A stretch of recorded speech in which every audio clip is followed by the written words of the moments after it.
1973 წლის 23 აგვისტო, სტოკჰოლმი, ჩვეულებრივი დილა. ნორმალ მსტორგის მოედანზე მდებარე ბანკში დღეს არაფრით გამორჩეული რუტინული დასაწყისია. მიდიან თანამშრომლები, მომხმარებლები, გარშემო სიმშვიდე და საქმიანი ფუსფუსია. მოულოდნელად კარი იღება. შედის მაღალი, სპორტული აღნაგობის მამაკაცი, ავტომატით ხელში. უკეთია მზის სათვალე და ახურავს პარიკი. სახე ყავისფრად აქვს შეღებილი. იარაღიდან ჭერის მიმართულებით ისვრის და ყვევის. წვეულება იწყება. ზუსტად 5 დღის შემდეგ.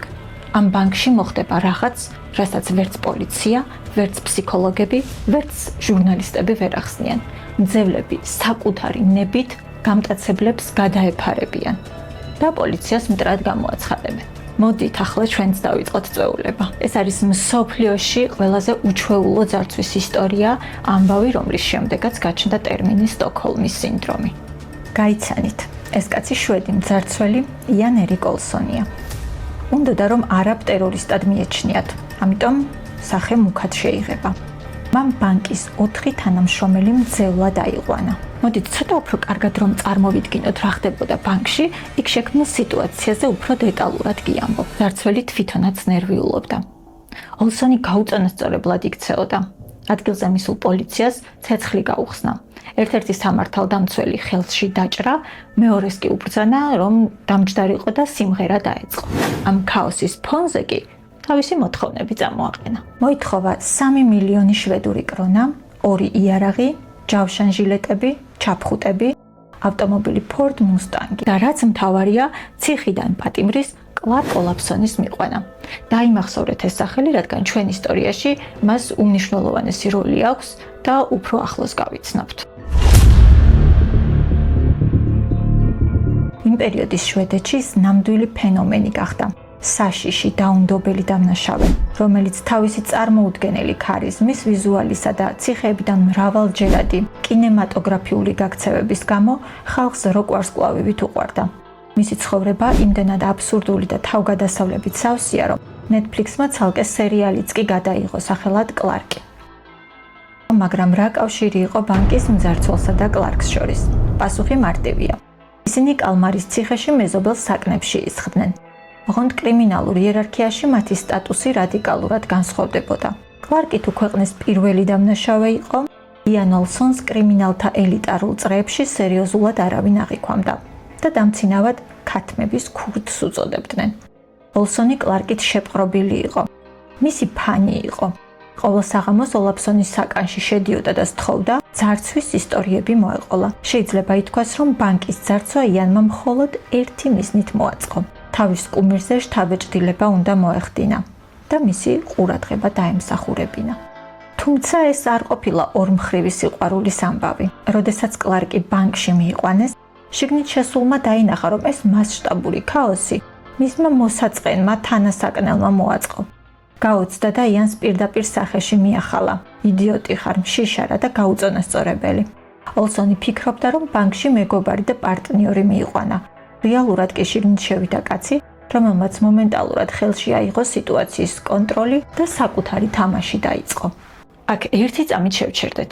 როდესაც ამ ეპიზოდზე მუშაობდი, განსაკუთრებით მე შინოდა იმის, რომ დამნაშავეების უფრო მეტად კი კლარკ ოლაფსონის პერსონის რომანტიზება არ მომეხდინა. დღეს პოპკულტურა, ფილმები, სერიალები ხშირად გვიჩვენებენ ამ ტიპის ადამიანებს, როგორც ქარიზმატულ, საინტერესო მეამბოხეებს, რომელთა ქმედებებიც თითქოს მომხიბვლელია, მაგრამ მოდით ნუ მოვტყუდებით. კლარკ ოლაფსონი და იან ოლსონი არ არიან კინოგმირები, ისინი იყვნენ შეიარაღებული კრიმინალები, დამნაშავეები, რომლებმაც ადამიანები 5 დღის განმავლობაში წარმოუდგენელ ტერორში ამყოფეს. ეს ისტორია იმიტომ კი არ არის საინტერესო, რომ ძარცველები იყვნენ მაგარი ტიპები, არამედ იმიტომ, თუ როგორ პარადოქსულად და უცნაურად მოიქცა ადამიანის ფსიქიკა იმ სტრესის, იმ მართლაც უმძიმესი სტრესის პირობებში, რომელიც მძარცველებმა მათ შეუქმნეს. ახლა კი დავბრუნდეთ ბანკში და ვნახოთ, როგორ დაიწყო კლარკმა ამ ადამიანების გონებით მანიპულირება.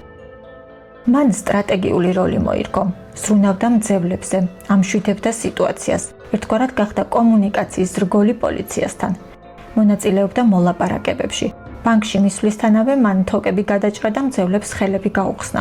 შედარებით კომფორტულად მოაწყო და უფრო მეტიც, მათ გასამხნევებლად ღეროდა კიდეც. უბრალოდ წარმოიდგინეთ სცენა. ჩაკეტილი ბანკის საცავი ძევლებით, ძარცველებით და მძარცველი, რომელიც მღერის ძევლების გასამხნევებლად. სწორედ აქ დაიწყო საოცარი და ალბათ საშიში მეტამორფოზა. კლარკი იანზე უფრო ჭკვიანი სტრატეგია აღმოჩნდა. მან მძევლებს შეუქმნა ილუზია, რომ რეალურ საფრთხეს მათი სიცოცხლისთვის არა გამტაცებლები და მძარცველები, არამედ გარეთ მყოფი პოლიცია წარმოადგენდა. მან დაარწმუნა მძევლები, რომ პოლიციას მათი ბედი და უსაფრთხოება არ ადარდებდა და ნახეთ რა მოხდა.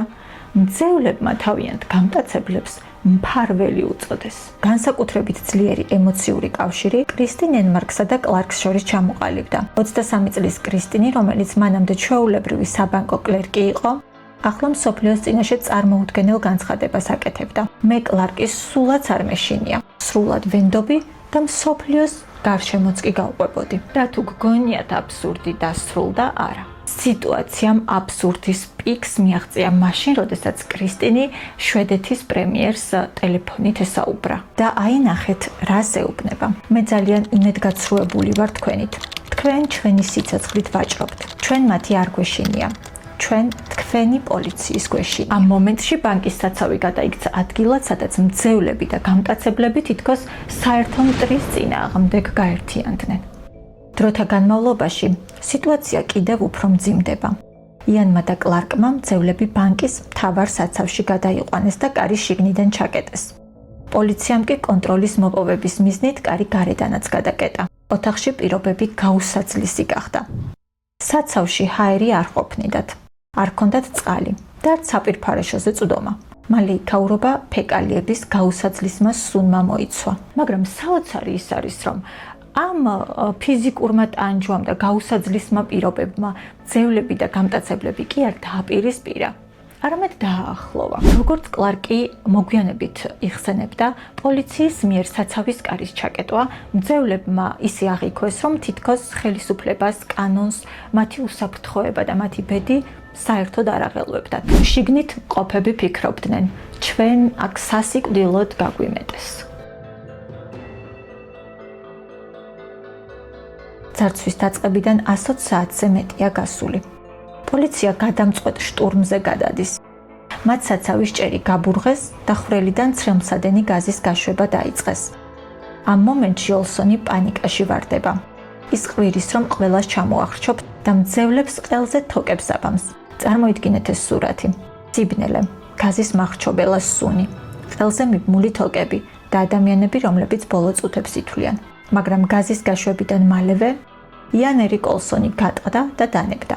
ის იარაღს, დინამიტს, პოლიციას აბარებს და თვითმხილველების თქმით ამ დროს პატარა ბავშვი ტირის. კრიზისი დასრულდა. კარი იღება, მაგრამ სწორედ ამ დროს ხდება ის, რამაც მთელი მსოფლიო გააოცა. ბანკის მიმდებარედ მოედანი სავსეა ჟურნალისტებითა და იარაღმომარჯვებული სამართალდამცველებით.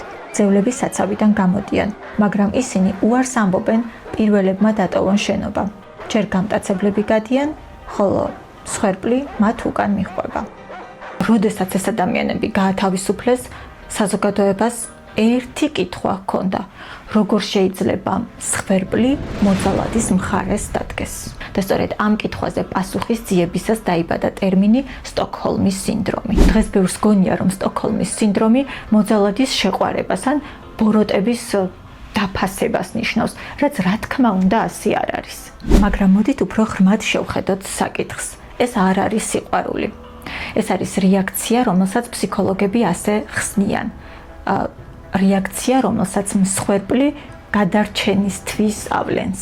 როდესაც ადამიანი ჩაკეტილია, იზოლირებულია და არის მუდმივი საფრთხის ქვეშ, მისი გონება უარს ამბობს სტანდარტულ ლოგიკაზე. ტვინი იწყებს ნებისმიერი, თუნდაც ყველაზე აბსურდული გზის ძიებას გადასარჩენად. თუ ამ სიტუაციაში მოძალადე არ გკლავს პირველივე წამს. ხანდახან მაინც ავლენს ელემენტარულ ადამიანურ ქცევას.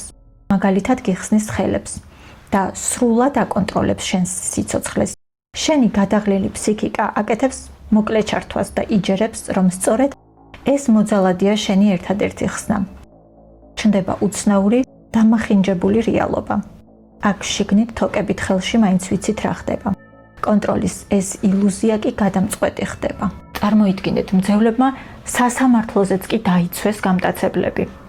და ასე იმიტომ კი არ მოიქცნენ, რომ იანი და კლარკი ძალიან კეთილი ბიჭები იყვნენ. არამედ იმიტომ, რომ მათი ტვინი ამ გამოცდილებას ასე აფასებდა. ეს ადამიანები იყვნენ ჩვენი გადარჩენის უმნიშვნელოვანესი ნაწილი იმ ქაოსში, რომელიც გარესამყარომ შეგვიქმნა. კრიზისის დასრულების შემდეგ კრისტინ ენმარკი და კლარკ ოლაფსონი მრავალჯერ შეხვდნენ ერთმანეთს. მათი ოჯახები დამეგობრდნენ კიდეც. იანერი კოლსონს 10 წლით თავისუფლების აღკვეთა მიესაჯა. კლარკ ოლაფსონი კი სააპელაციო სასამართლომ საერთოდ გაამართლა. მან დაამტკიცა, რომ ბანკში მხოლოდ მძევლების გადასარჩენად და სიტუაციის დასამშვიდებლად მოქმედებდა. დღეს საერთოდაც ფსიქოლოგების დიდი ნაწილი ამ ტერმინს სტოკჰოლმის სინდრომი ეჭქვეშ აყენებს, რადგან ეს არ არის რაიმე უცნაური დაავადება და არც რაიმე ამბავია სიყვარულზე. ეს არის ამბავი იმაზე, თუ რამდენად შორს შეიძლება წავიდეს ადამიანის გონება და რა ტრანსფორმაცია შეიძლება განიცადოს ადამიანის ფსიქიკა, მაშინ როცა გამოსავალი აღარ აქვს და არჩევანი აღარ აქვს, არჩევანის საშუალება აღარ აქვს. მაშინ როცა ერთადერთი მიზანი გადარჩენაა. ჩვენი დღევანდელი ეპიზოდი აქ სრულდება. მადლობა, რომ მიყურეთ.